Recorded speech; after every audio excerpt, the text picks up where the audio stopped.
En solo 3 años, la muerte borró a media Europa del mapa, año 1347. Europa respira tranquila, pero no sabe que ya está sentenciada. Los mercados están llenos, las campanas de las iglesias suenan con normalidad, los barcos llegan cargados de seda, especias y tesoros del lejano oriente. El mundo parece moverse como siempre. Nadie ve al enemigo, nadie escucha sus pasos, porque no camina, viaja oculto. Todo comenzó lejos, más allá de lo que los europeos conocían. En las vastas tierras de Asia, entre rutas comerciales, caravanas y ciudades amuralladas, algo invisible empezó a propagarse.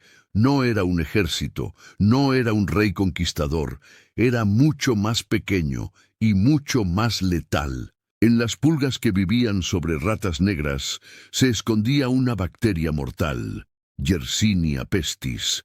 Las ratas viajaban en barcos, en sacos de grano, entre mercancías. Y donde iban ellas, la muerte las seguía. En 1347, varios barcos mercantes llegaron al puerto de Mesina, en Sicilia. Pero algo era diferente. Los marineros no bajaban a comerciar, no gritaban, no celebraban. Muchos estaban tirados en cubierta, muertos. Otros aún respiraban, pero apenas.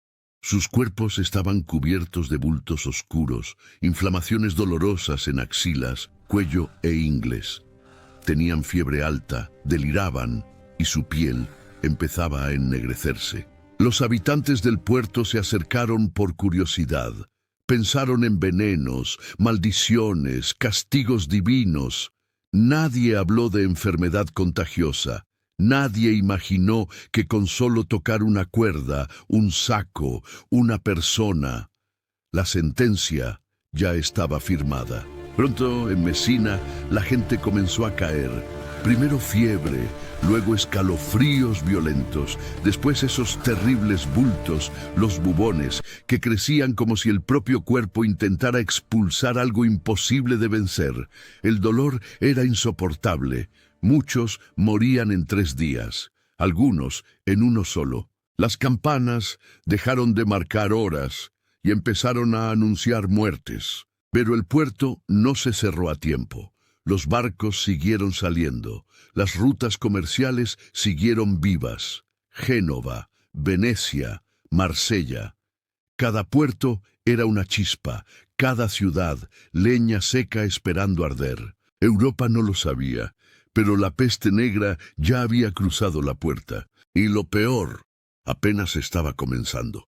La noticia corrió más rápido que los caballos. Lo que había empezado como rumores en el puerto de Mesina, pronto se convirtió en relatos de terror que viajaban de ciudad en ciudad.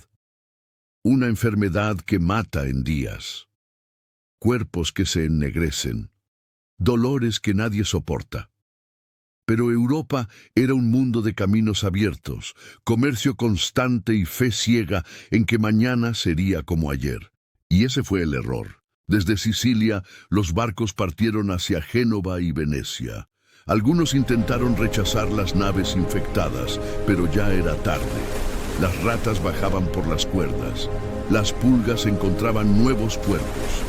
El enemigo no pedía permiso para entrar. En Génova, los primeros enfermos aparecieron en los barrios cercanos al puerto. Fiebre repentina, debilidad extrema. Luego, los bubones. La gente comenzó a susurrar que era un veneno traído por extranjeros.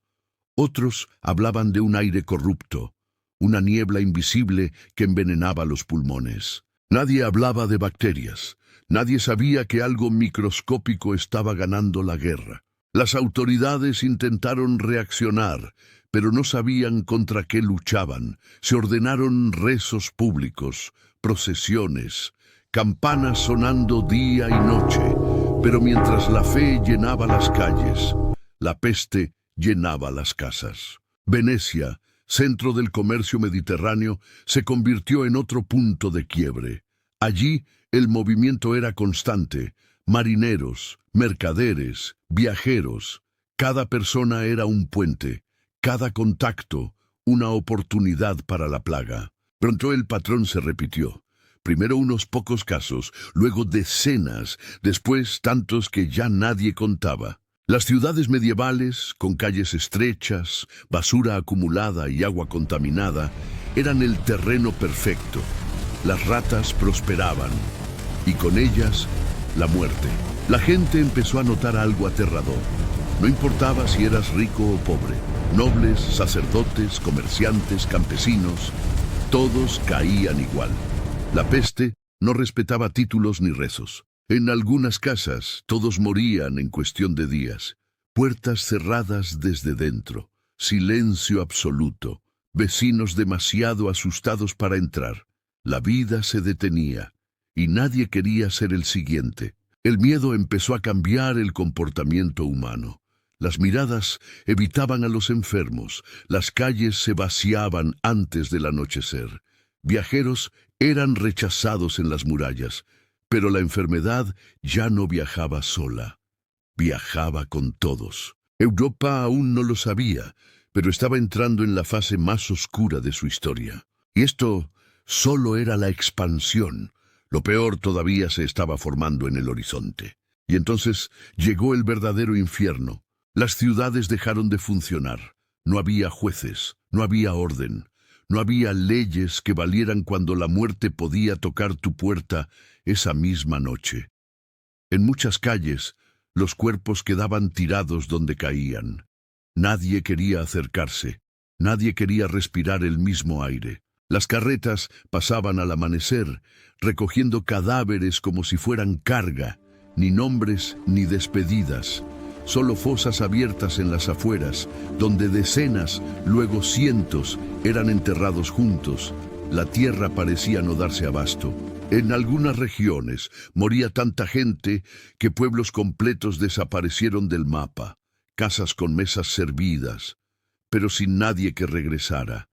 Animales sueltos caminando entre caminos vacíos, iglesias sin sacerdotes, reinos sin manos que los sostuvieran. La gente vivía con una certeza aterradora.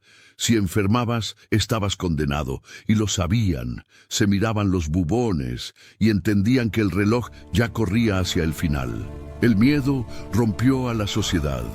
Algunos se entregaron al caos, pensando que nada importaba.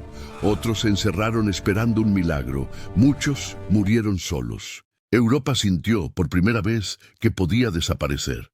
Pero la peste, como una tormenta, no podía durar para siempre, y cuando empezó a retroceder, dejó un continente herido, vacío y cambiado para siempre.